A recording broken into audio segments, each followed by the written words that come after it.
Hi and welcome to the Agency Bud podcast. Tap into each episode at podcast.agencybud.com. Agency Bud is the platform that increases your revenue by providing software that you can on-sell to your clients in a reseller model. Tap into agencybud.com and increase your bottom line. On the Agency Bud podcast, we talk to CEOs, founders, startups, anybody successful and amazing about the challenges they've overcome and the lessons they've learned along the way. Let's go and meet today's special guest. Ladies and gentlemen, our special guest today is an absolute dynamo. She is somebody who's been described as traveling at 1,000,000 kilometers an hour. She's had clients in the agency space, including real estate, financial, health, everything from startups to massively successful organizations. She's the president and the CEO of the Banter Group. She's also an endorsed expert trainer and advisor for the International Social Media Association. Not only that, she's the president of the not-for-profit Star Association. She's a mother, and she is the incredible Valentina Borbone. Valentina, thank you so much for joining us on the show. Thank you. You make me sound very impressive. Well, I have to tell you, I mentioned before we started that just reading through your bio is exhausting. The hats that you wear is absolutely incredible. Now, I'm fascinated by the fact that you've achieved so much in and around the social media space and, of course, moving everything along with that. How did you get started on this whole journey? Well, I guess it goes back to nearly 2006, where I jumped ship from, a traditional agency environment into a pure digital play. And that was as a media buyer for Apple. That was one of the first roles. And then really sort of sunk my teeth into everything that comes with digital. Social media back then didn't really exist. We certainly couldn't advertise on the platforms that we can now. So I feel like I've been part of social, particularly since its day dot. There was a time when you would fire your team for being on Facebook, and now it's a time where I fire them if they're not on Facebook. Wow, yeah, so absolutely. There's very different expectations, but I'm a fairly big go-getter. If I see something I want, I sort of sink my teeth into the best pathway and approach to get there. So, you take an opportunity when it knocks on the door, and I guess that's how I ended up with so many hats. Wow, so, amazing. Do you sleep? Not much, no. I think as most people who are playing multiple roles tend to work off a limited number of hours, and 6 is a pretty good number for me. So, wow. You pick up what you believe in. And I guess that's what happened is very early on in digital, there was not much education in terms of how it actually works, what we need to look at, not just from channels and saying we should be doing email or social, but what does it actually mean from a strategic point of view and what's the purpose of doing those things. So right. I picked up a training role back in 2008, which was with the Association for Data-Driven Marketing, and I was the lead digital trainer for 10 years before I gave it up a couple of years ago. And meeting with and having students, firstly in my class, 30 students at a time, and hearing what those challenges were for people like CommBank and Qantas. And, some of those students were equally business entrepreneurs, just startups, and they're learning from those best in the business. So I found, and I've always had a nurture for education and teaching, but also nurturing, not just teaching theory, but what does it look like in practice? How do you do it? I don't mince my words. I'm a pretty straight shooter. So I didn't use the jargon. I just said, this is what we see and why would that work? And that's ridiculous. And people found that approach understandable for their business and something that they could implement rather than I've read the textbooks, I've watched the webinars and I still don't know what to do. Right. Mine was a very hands-on practical approach to implementation. So awesome. I noticed that on the site actually, and for those who should be following you, and that's anybody in the agency space, because I love what you're putting out there, by the way, on your LinkedIn and on the site, your Twitter, etc. So it's bantergroup.com.au, and of course you can catch up with Valentina there, and definitely make sure you're following her on LinkedIn as well, because I'm looking at the content that you're putting out. It's absolutely exceptional. So one of the things that you mentioned on the Banter Group website is that you don't do jargon. We don't do marketing speak. We tell it how it is. And how does that translate into working with the clients that you have? So from a small business perspective, for example, what I've seen over all the years is how easy it is for a small business to get absolutely rorted in digital. Yes. Because they're not wise about what's a good decision, what's a bad decision, what's a good inclusion, what's a good price to pay. And I wanted to try and demystify that for a small business. So being able to say, I don't need you to understand how SEO actually works, for example, in terms of the doing, the coding, what you do need to know is what it is and why it's important. And then these are the things that affect a good SEO outcome. So I found myself in that educative role again, saying, mums and dads just don't have a lot of money. Small business doesn't have a lot of money to waste. And I saw too much wastage. Yeah. Equally, at the other end of the scale, a role that I play is an outsourced CMO. So you don't need to take on the head count, because also what we're looking at from that education perspective is I have a certain expectation of what a marketing manager or a marketing director or a CMO should do. Right. And it's really hard to find those all-rounders. Many of them have used big agencies before who actually do the work. So they're not clued into the physical doing. Right. And part of my role is what I see it is to say, yeah, that's great that you're asking this from your, let's call it a social media manager or an account director or a marketing manager, but they haven't actually got the skills to do it. So they're making bad decisions left, right and centre. Wow. So my role at a CMO level is to say, hang on, let me take control of what your marketing should do for your business. Obviously my agency can deliver on the doing, but equally I can help direct your existing agencies or partners to say, this is the strategic approach. Now go away and implement it and I'll guide you through doing that. So I tend to play those many hats between teach me what to do versus do it for me versus create the structure so that we can do it ourselves. So that's where I guess Banter is a little bit different to some of the bigger agencies out there who really want all of the pie and say, oh, you can't have the strategic thinking without us doing the work. I'm like, no, that's fine. You know what? Everyone's got a skill set and you've got great relationships. So if I don't think I can do a good job for someone, I don't take them on in the first place. I would rather not chase the money. I'm not in it for the money.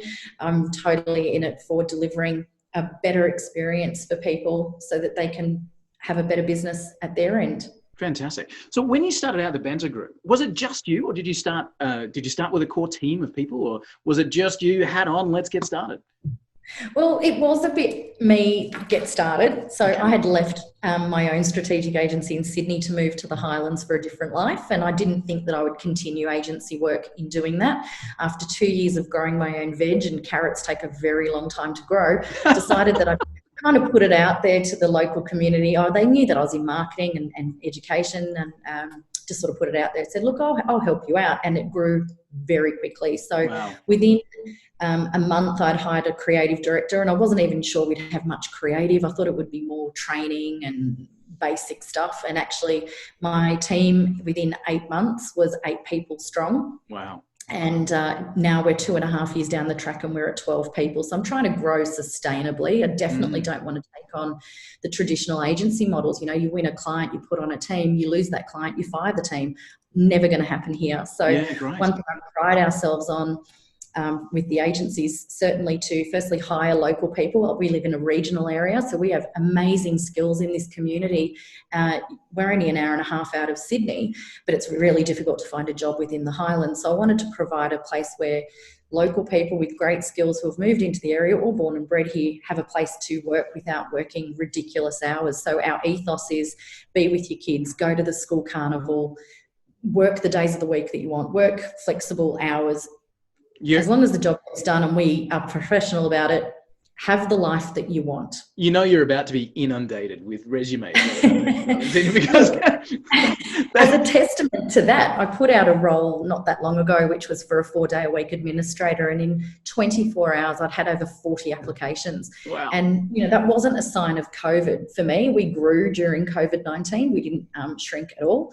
It was really a sign of all the effort that we put into creating and nurturing a culture that is not common in agency world. Wow. You know, my creative director is ex-JWT and has worked on Taubman's and Pizza Hut and Optus, and we live in Bowral. And our location actually shouldn't be an indicator of the skill. Definitely not. Just where we choose to live. I can be wherever I want and still deliver exceptional work. So yes, I definitely started with a great team. I am not a creative graphic artist. I can write social media. I can tell you if a post looks good, but can I use Photoshop? Not a chance. So focus on the skills that you have. I'm a people person. I'm a strategist. I know what I want, and I need a team to mobilise that. So I believe in any agency, you're only as good as the team that is supporting you. Yeah. So we all have very specific roles in our business. We all cross over in the business, and I think that's been the strength for us is we always have 2 people minimum on every single client so that there's never a bottleneck somewhere in that process. We scale up our resources when we need them. And when I say scale up, nothing in this agency is outsourced to Vietnam, Philippines, Thailand. Not to say that that's not a model. It is. It's not my model. Yeah. My model is to create real jobs in Australia with the skills that we have. So I know that, I can get $7 to $10 an hour on something overseas, and I choose not to do that. So, the skill of my team is exceptional. I feel like I've landed the wonder team, to be honest. That's awesome. That's really cool. And I know that that's difficult, but I also know as a business owner that I've nurtured and crafted my own recruitment skills to make sure that I end up with a good person rather than a bad hire. Talking of recruitment skills, what upskilling have you needed to do stepping into that CEO role rather than an in the trenches worker? Obviously, moving into that leadership position and just, and I'm not blowing smoke, but just the way you speak and the way you come across, that leadership is oozing from your pores. It's fantastic. Oh, thank you. So, what sort of skills did you have to learn to go into that CEO and president role? Well, I guess the first things that I look at is everything that I hated in my own managers through my, early 20s. I started Can you list them, or is that? Sorry? Can you list them? The things that you were completely Absolutely. Tell me that. Look, micromanagement absolutely sucks for everybody. No one wants to have someone looking over their shoulder. No one wants a bad brief. If someone's not clear, they will never be able to deliver to your expectations. So being clear about what you want, the process you want them to take, giving them resources to do their own research and empower them to make their own decisions. So I learned from a lot of management styles from the 90s, which were horrific. They were racist. They were definitely male bias. Yeah. I watched all of that unfold. I think it's funny because people say, Mad Men as a film series in agency is so exciting. And I'm like, wow, I lived through that and it's not exciting. It's a documentary.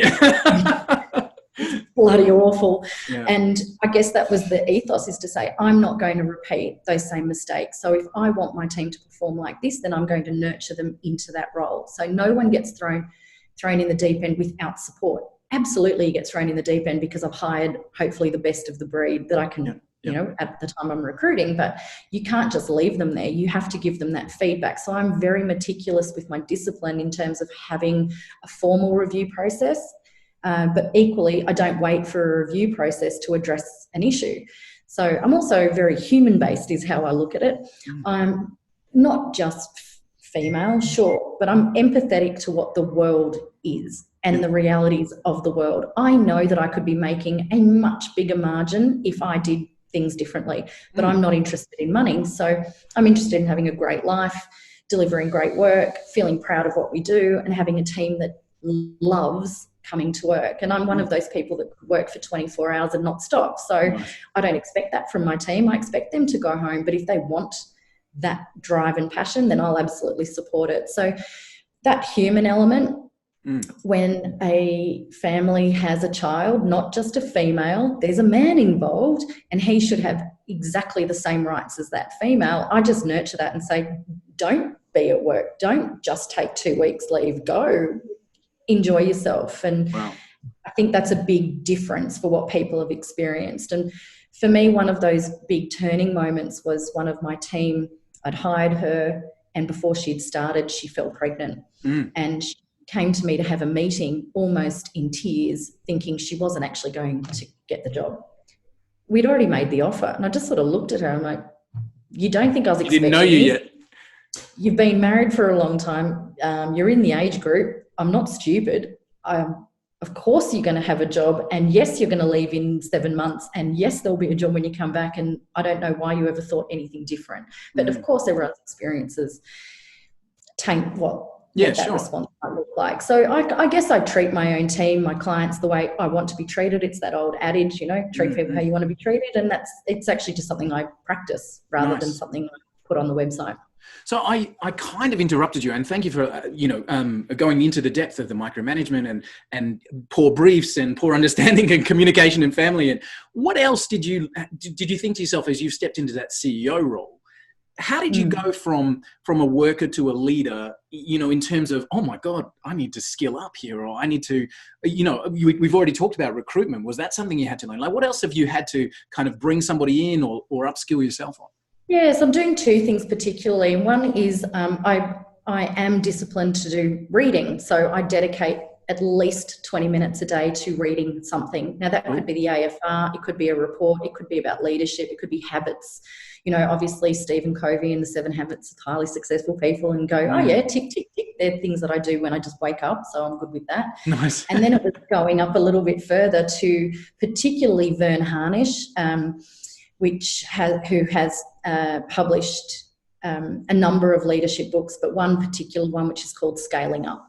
Okay. And I try not to confuse myself with too many tools to read. I try and focus just on one or two things and start formulating what I want to do. And within 8 months of starting the business, I thought, I'm never too big to learn myself. That's a big challenge for senior management.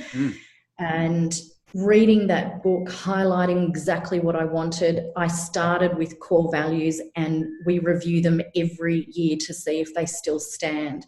It's not a core value statement, like I said, that gets put up on the website or gets printed on the wall. It's something we live and breathe, and I'll pull people up on it if we're not delivering on that. So using frameworks from Scaling Up has been really useful and very much something that keeps me on track. Yeah. It's not something I just read once. It sits on my desk, it's tabbed, it's highlighted, it gets crossed off when it's ingrained. It never gets taken away until it's actually just like brushing your teeth. Until it's at that point, it's something that gets looked at all the time. And you review that on a yearly basis with the team? The core values, absolutely. So we, and again, even as a startup, we have an official off-site strategic planning day with the whole team. I don't ever want to become complacent that, you're only small. It's a lot like you do read in leadership books, that if you do want to be bigger, act bigger. If you do want to be the CEO, act like the CEO. So putting on the right hat and the right pair of pants, and it funnily puts on the right attitude, then that's what helps you strive for the goal. So part of my own development was agreeing only just recently that I'd like to take on a business coach. I only know what I know. I have certain mentors who have also aged within the industry, so I'm finding that even their advice, they're missing some of the key things that are happening today because they're not in the game anymore. So I was really looking for a business coach in terms of helping me make better decisions. And they don't need to know the intricacies of every single client. They need to know, what are my goals? How am I going to get there? What are we currently doing? And what can I start changing? So, I've invested in my own self to say, yep, I'm going to do this. I'm going to give it a 6 months trial and see what outcome comes from it. Cool. But I think that's a lot of fear for a lot of leaders, is to say, well, they don't want to face what they get told. I've worked with people like that. They ask for a coach and then go, thanks for your info. I'm not going to do anything with it. Yeah, I appreciate your outside. But yet I still expect a different outcome.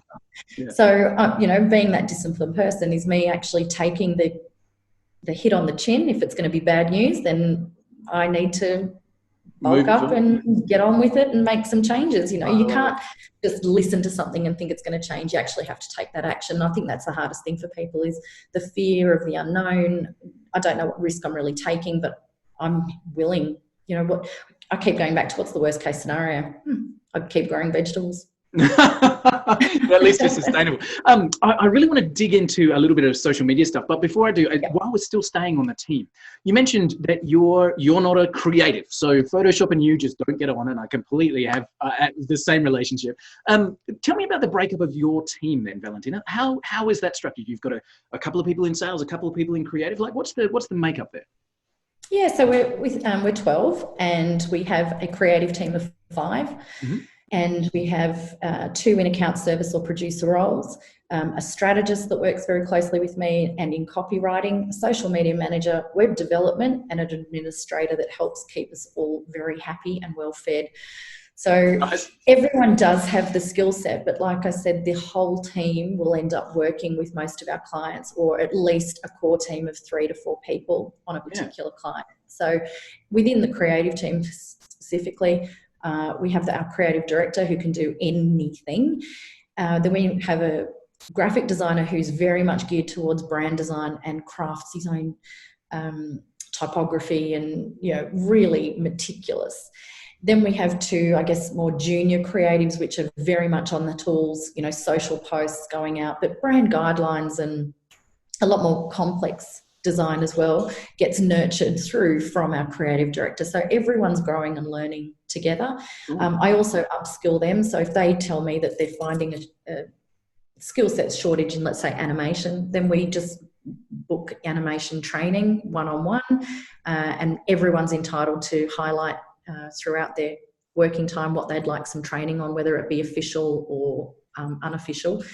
The learning for me is a huge part. So I've written many courses in digital marketing, and I'm actually teaching my team the way I teach a classroom, so that they can go, okay, so a creative, for example, wants to know more about how SEO works, and my web developer who does that day in, day out wants to understand more how you come to a creative solution from the brief. So everyone's learning together in doing it.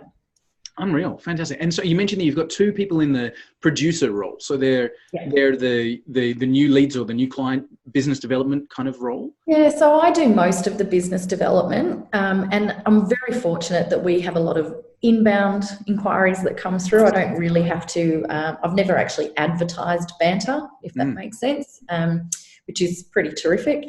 Pretty terrific. And my job is really to get the client understanding what we do, how we do it, write the proposals, get them signed off, and then once they're signed off, I collate the right project team, and then it goes into account service or our producer role, and then they take it through production, creative development, and back out to the client. But we do have a rule: nothing leaves the office without 2 sets of eyes, if not 3 sets of eyes, and it has to be someone that's not working on the project, because everyone looks at something differently. That's a good one. I like that.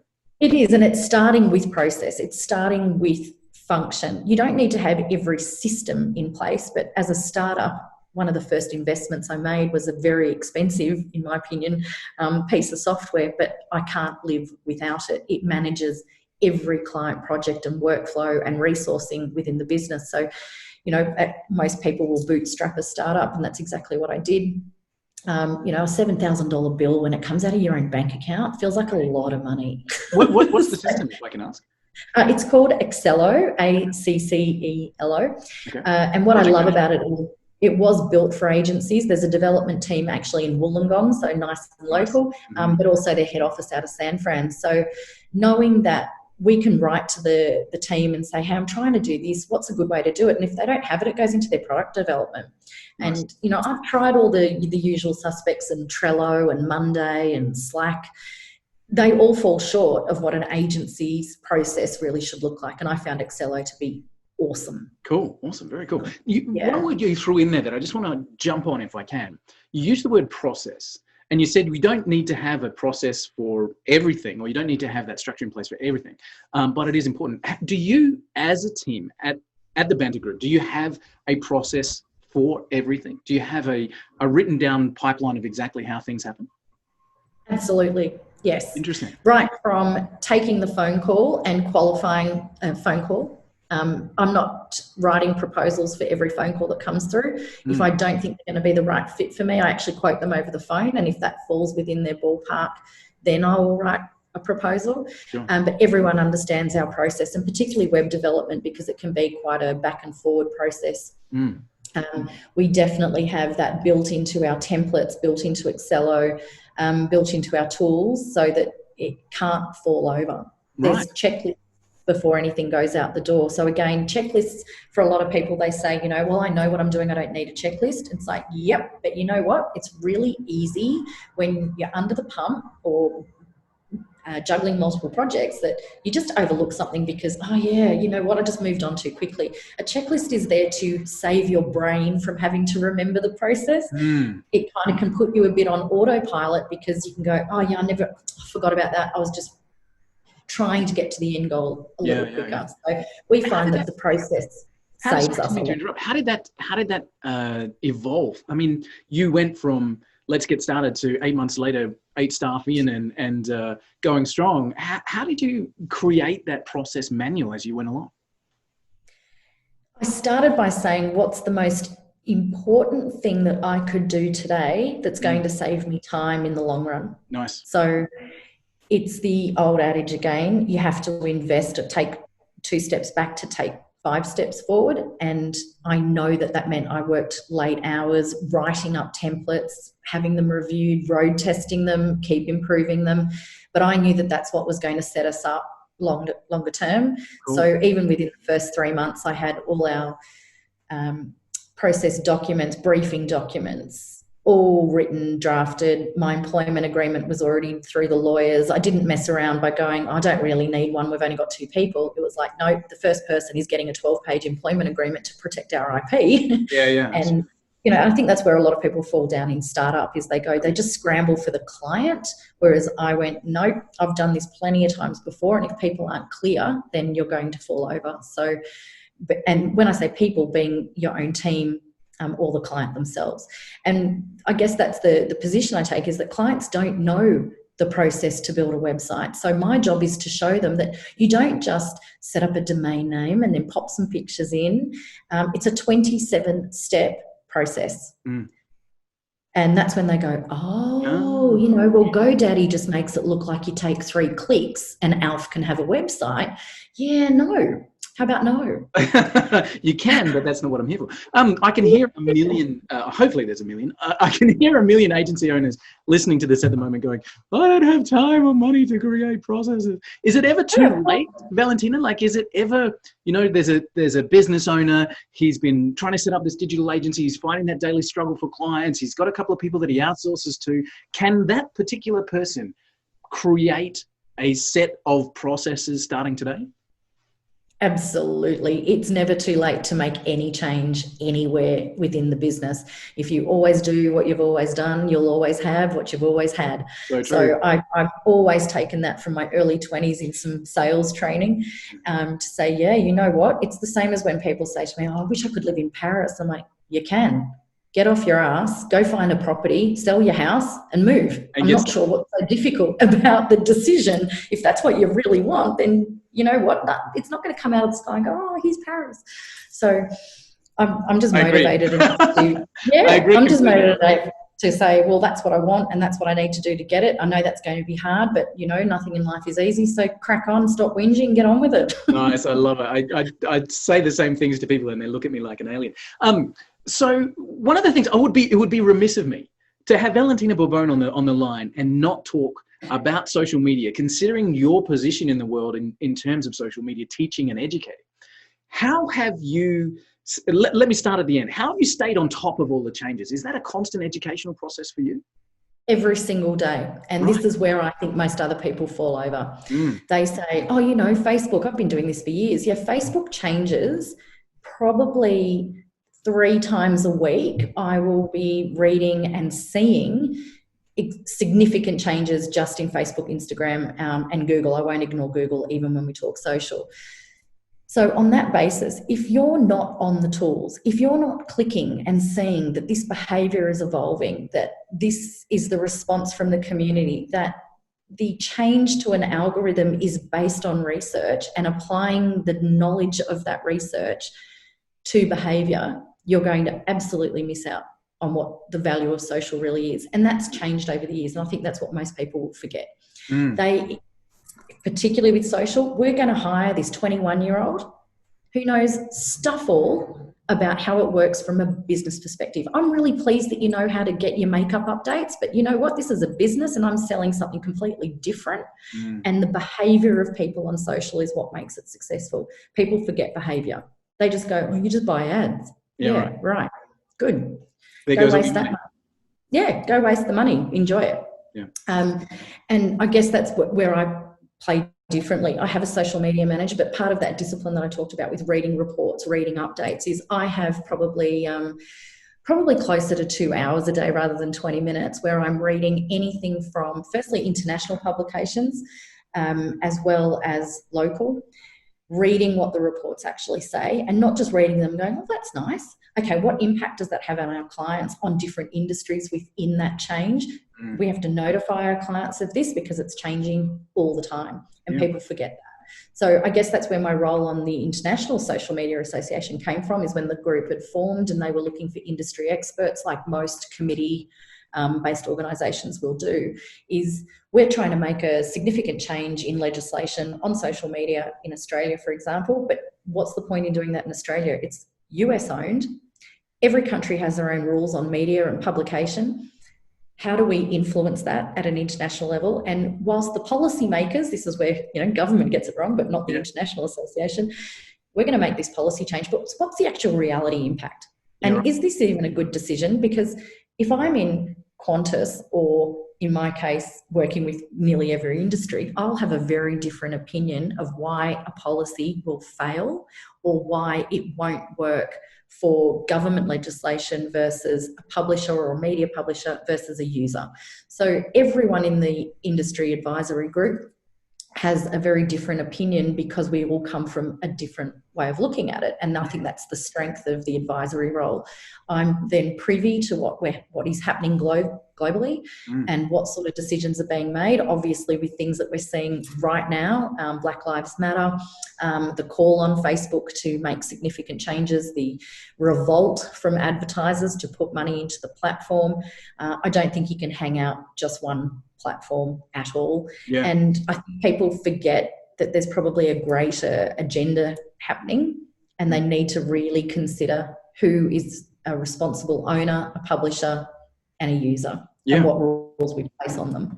Yeah, right. And having that involvement in that international committee must be thrilling to see the ability to have that impact as it's moving forward. When you're actually moving along with that knowledge that you have from that role into an educational role, so you're virtually standing on stage, or reality standing on stage when the world comes down again.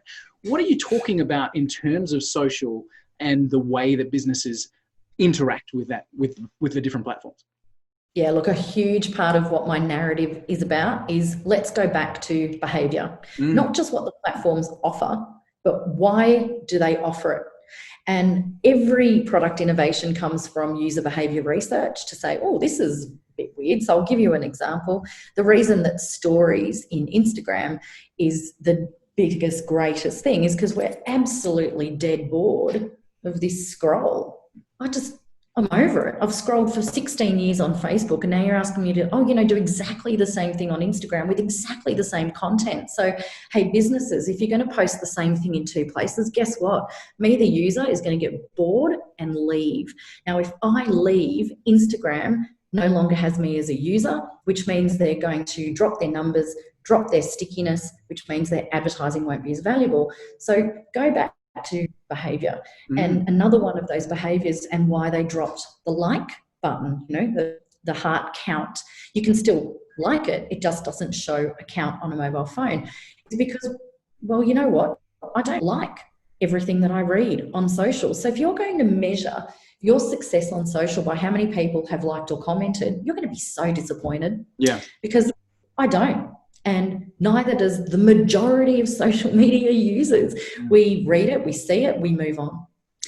We don't need to tap it to say, oh, good on you, you've done that. And that's where businesses fall over and go, oh, I'm investing a lot in social and I'm just not getting engagement. It's like, no, because why the hell would we do this? We've got a finite amount of time as a customer, as a consumer, as a general public. Why do you think that I'm so interested in giving you a heart tap? Unless I feel really strongly about it and my behaviour is actually to make a statement. So we have to use that human psychology that says, well, just I don't do it, and neither does everyone else. So the platforms see this behaviour, they understand that, and then they adapt. And businesses aren't adapting to why those changes are happening. I'm probably preempting this answer of yours, but on two different levels, as we see end users. So let's say, businesses who don't engage with agencies to run their social. So that's one area. And then agencies themselves. Do you see the same post and hope kind of mentality in both camps? Yeah, all the time, all the time. And look, from an agency perspective, social takes a lot longer than anyone gives it credit for. Big agencies might hire fairly young people who are on TikTok and can teach the agency behaviour. That's a good thing, except they're also expecting that same young person with no experience in business or marketing, but they use TikTok. They want them to be a copywriter, a photographer, understand composition, use editing tools. Some of the roles that I see now are, we're looking for a social media manager who has X number of experience in 10 different tools. We're willing to pay you 55 grand a year. Really? So you want the experience, you don't want to pay for the experience, and better still, you expect them to turn around an asset within a short amount of time. Now, if you go back through, I've got to understand the strategy, I've got to do my own research to work out what looks good, what looks bad, and form an opinion, put that into a brief, send it to a client, draft it, source your photography if you haven't got it, in a lovely photo library.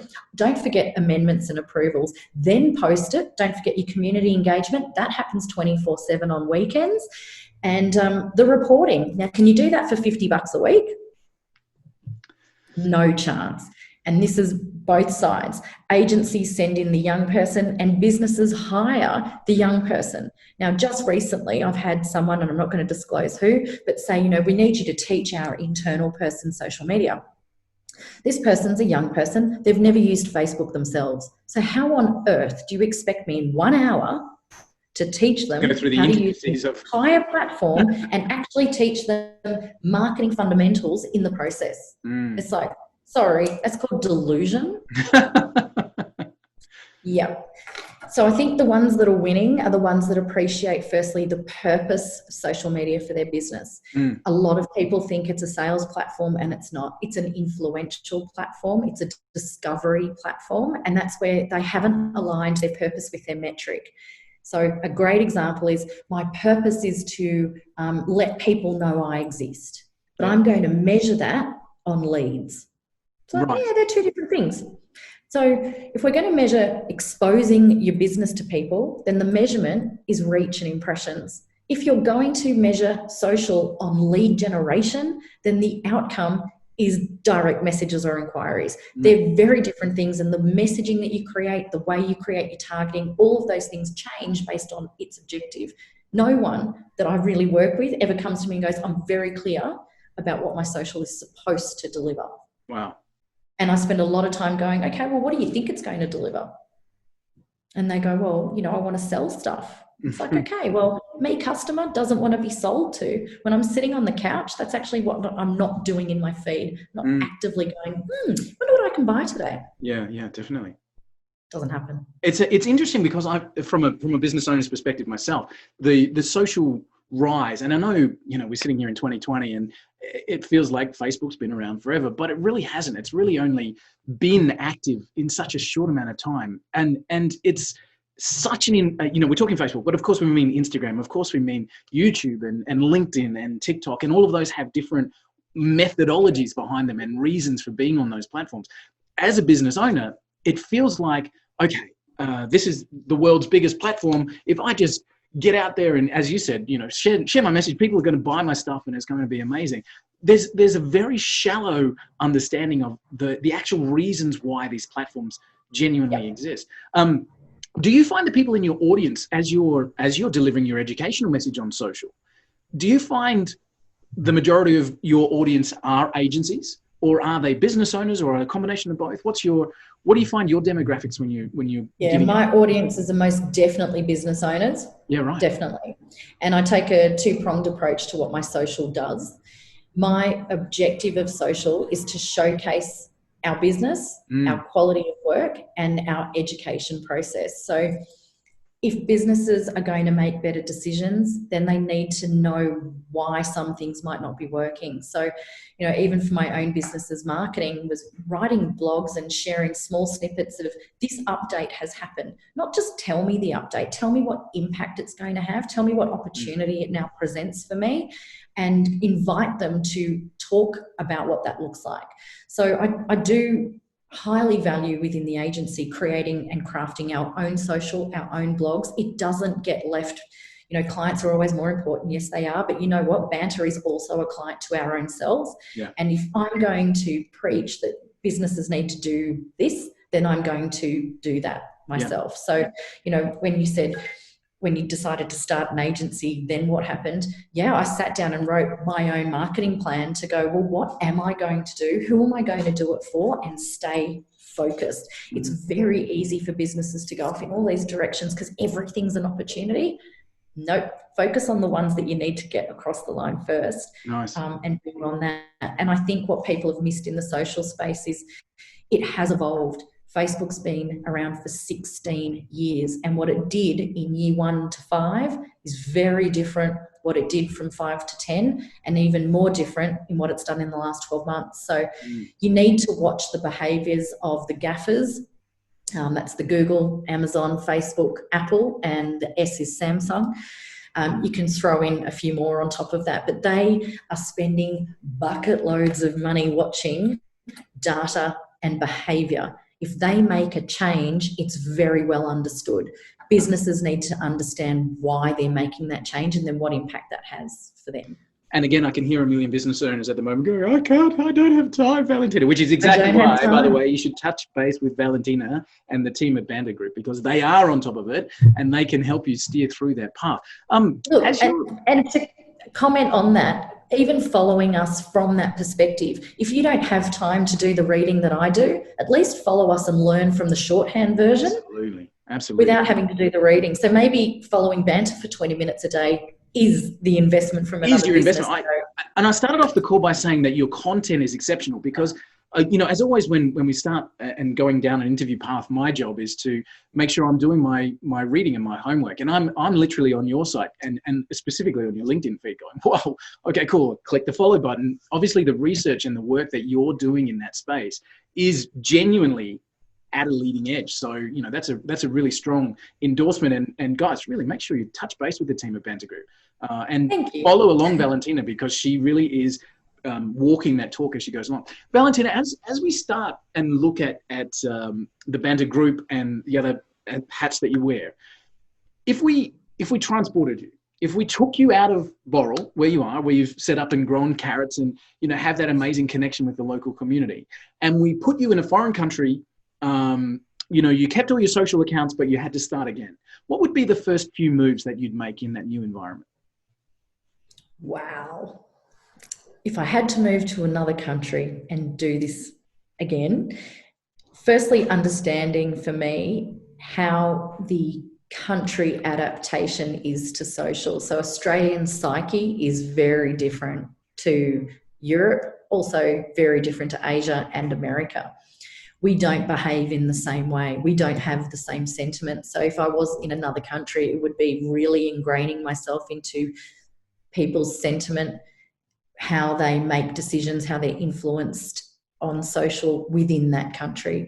So Facebook's massive in Australia, really is over 16 million users out of 23 million population. I mean, find me another platform that can even give me half of that. It just doesn't exist. So again, yeah, definitely would be behaviour based, and I would have to adapt the content based on the understanding for that audience. So if I was still going after small business in Switzerland, I'd really have to get my head around what are their challenges and what are they trying to learn. So some of my blogs even now are geared towards a multinational, and some of them are geared towards, do you understand the value of, a WordPress site instead of Squarespace?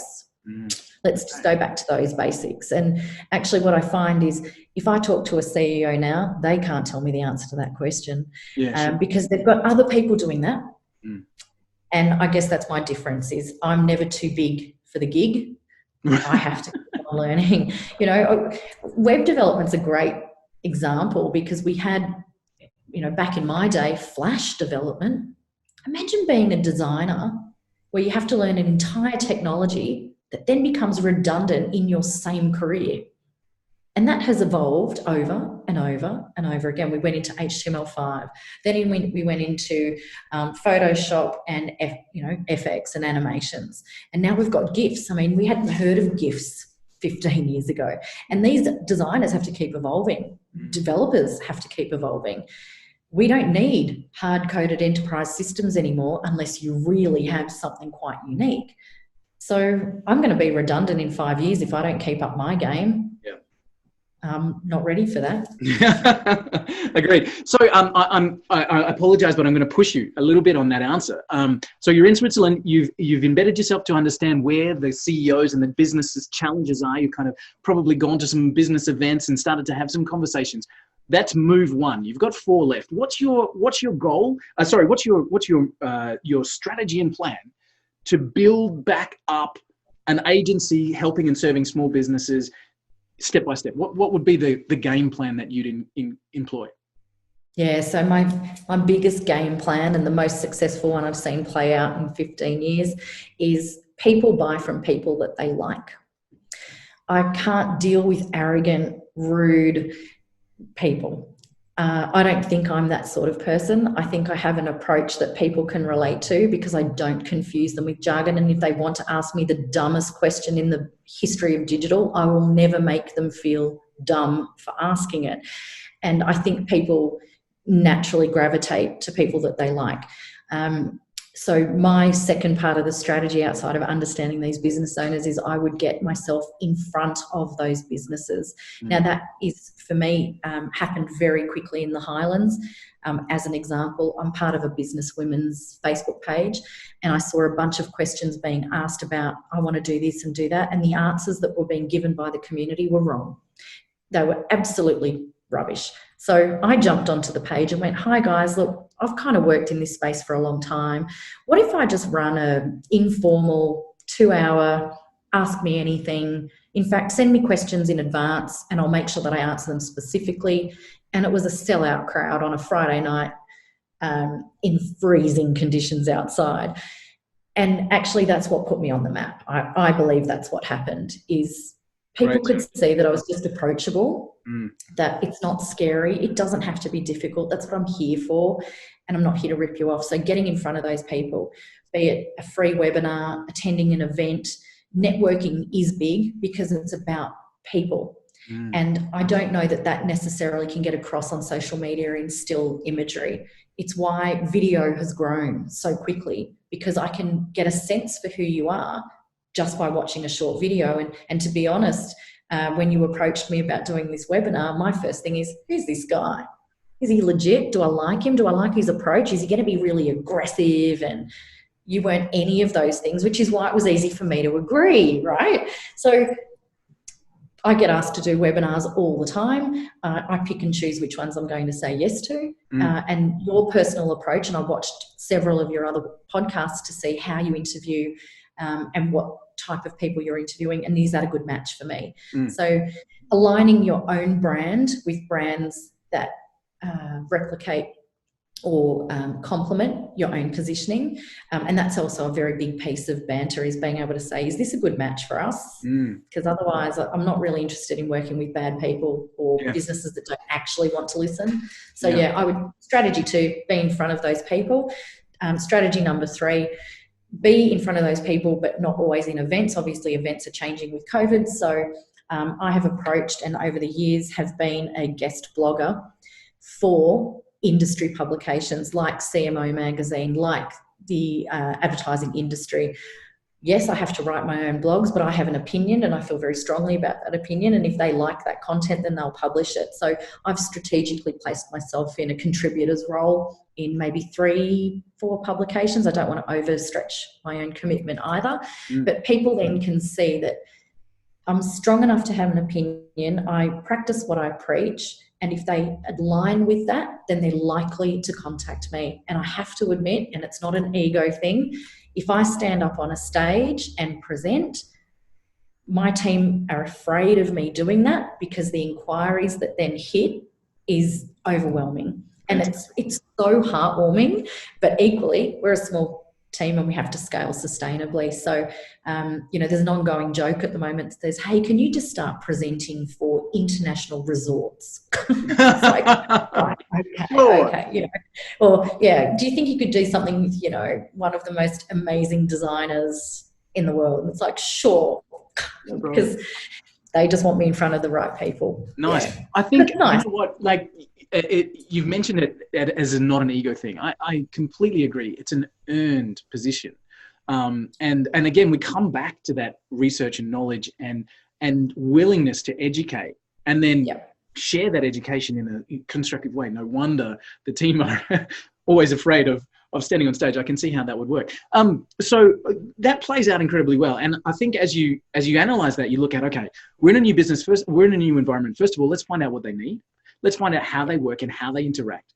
Then let's start to offer what we can in terms of your own knowledge, in terms of giving that willingly, in terms of being able to provide that value. And then third string in the bow, I guess, is then on a more personal level or on a smaller scale level, connecting with those businesses, solving those problems and moving that into a relationship. I think, again, within a 30 to 60 day window of dropping you in any environment following that strategy, I think you'd be pretty booked out. So that's very, very cool. Valentina, can I ask you, I know a lot of, and I've mentioned this with other guests, a lot of the time with digital agencies, there's a very low barrier to entry. In other words, hey, cool, I can be a digital agency right now. All I need to do is manage somebody's Facebook page. And that's both good and bad in a way that anybody with an entrepreneurial spark has got an opportunity to move into that space, but also bad because of, the impact that has with professional agencies and more involved processes and the understanding of what that's requiring. So what I was going to ask was, you mentioned your core values of keeping work in Australia, of employing local people and working in that environment. And I love that. I think that's really a strong community pull, which is why you've got so many, I guess, local clients around you just flocking to you. But I want to move to somebody who's taken that leap forward. So they're strongly passionate about their skills in social media or about their skills in lead generation for companies. They've decided to go out on their own. They don't necessarily have the resources or opportunity to hire internal staff. And you mentioned that you choose not to go the outsourced method, personally, which is fine. Do you completely categorically abhor that with other agencies, or would you say for them there is an opportunity to do that, so long as it's quality controlled and all that kind of stuff? Absolutely. I think it's horses for courses, and there's nothing wrong with that outsourced model. In terms of, yes, you can make it work. There are always language barriers. The operational aspects of the Western world are very different in terms of our client expectation. If there's not a middleman controlling and creating quality control, it's what gives agencies a bad name. I can't tell you how many agencies I've seen just in the last 12 months there's a yoga instructor who's decided to evolve and buy a franchise digital agency. And I'm just shaking my head going, well done on destroying the actual craft that makes digital work, which is why so many people are burnt in digital saying, I've spent a lot of money doing this and I didn't get my return. Yeah, you used a Muppet that's never done this before, but they're awesome at yoga. They've got no idea how to manage a team, a studio, development processes, or how to update those processes and technologies. So there is something to be said about skill. And they have, I'm not knocking the yoga instructor for trying something different.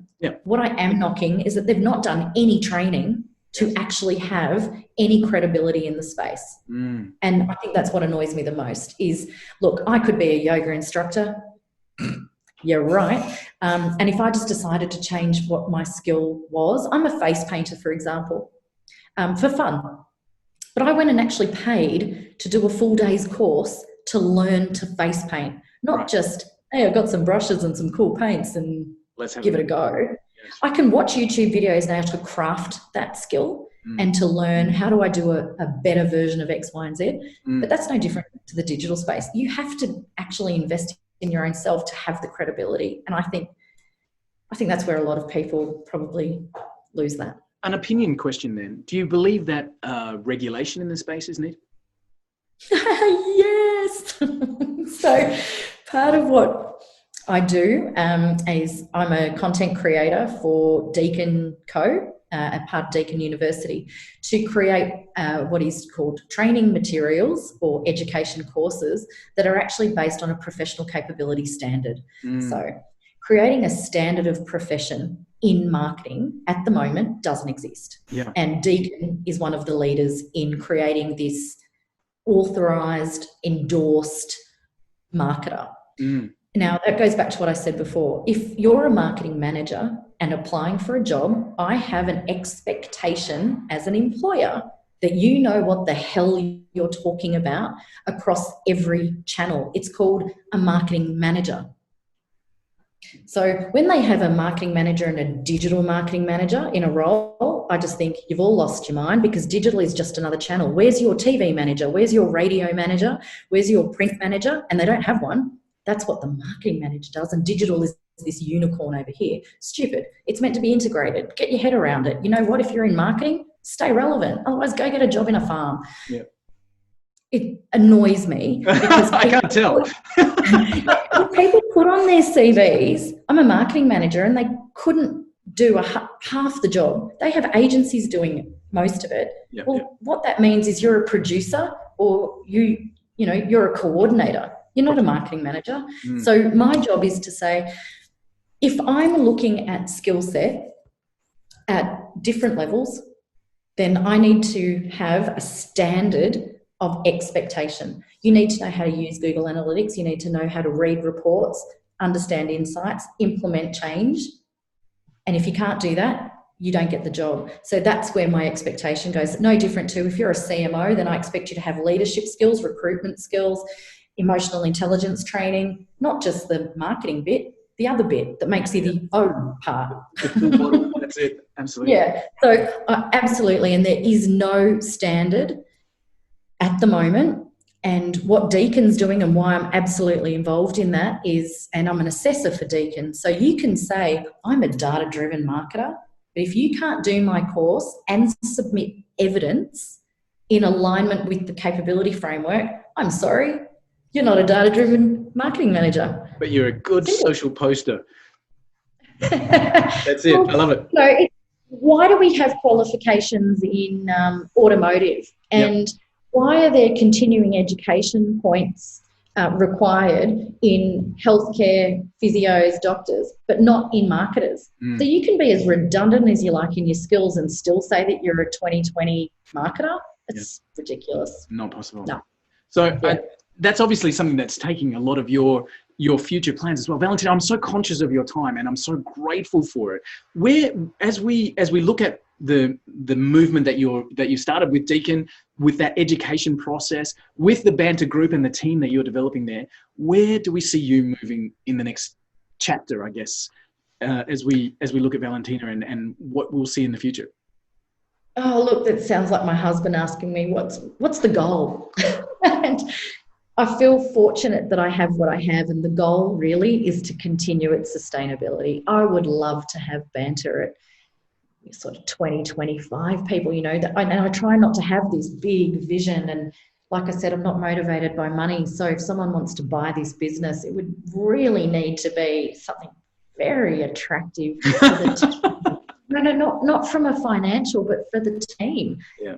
They have worked their guts out to create this agency together with us. So what do I want? I want to grow sustainably. I want to continue the flexibility, the normal working life, delivering great work. And if that means that I stay at 12 people, I'm okay with that. Yeah. Life is too short to get caught up in crap. So I try and focus on making sure I'm home for dinner and doing that day to day. And if we win the next big client, I'm really excited about that. But if they're not the right one, that's okay too. Fantastic. And if you're talking marketing, education, cut through, deliverability until the day you die, I'm sure that would be something. It would be. I love what I do. And, a lot of people say I'm passionate. I hate the word passionate. I love what I do, and I can do it day in, day out, all night long. And I think that's no different for anyone else who designs jewelry or is an artist. When you really follow what you love, it's easy. and this isn't work to me. I'm stressed out most of the time because we've got so much happening, but it's the thrill, it's the adrenaline, it's not blood pressure stress. I love it. I love it. Team, if you're watching and listening to this, which I hope you are by now, you need to get in touch and follow along with Valentina. You can touch base at thebantergroup.com.au, and of course from there all of the social connections are available, or just search for Valentina Borbone on LinkedIn. I'll also make sure we've got all the links to your social profiles and everything underneath this post, Valentina.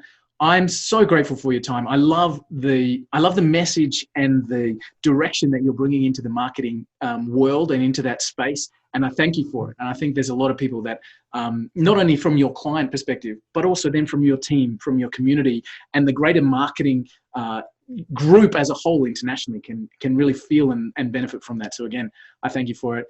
Ladies and gentlemen, Valentina Borbone, thank you so much. She's the CEO, the president of the Banter Group. She is an incredible whirlwind of a person, as we started the conversation by saying. And again, thank you so much for the chance. Thank you very much. It's been a real pleasure to talk to you today. Thanks. You're awesome. Cheers.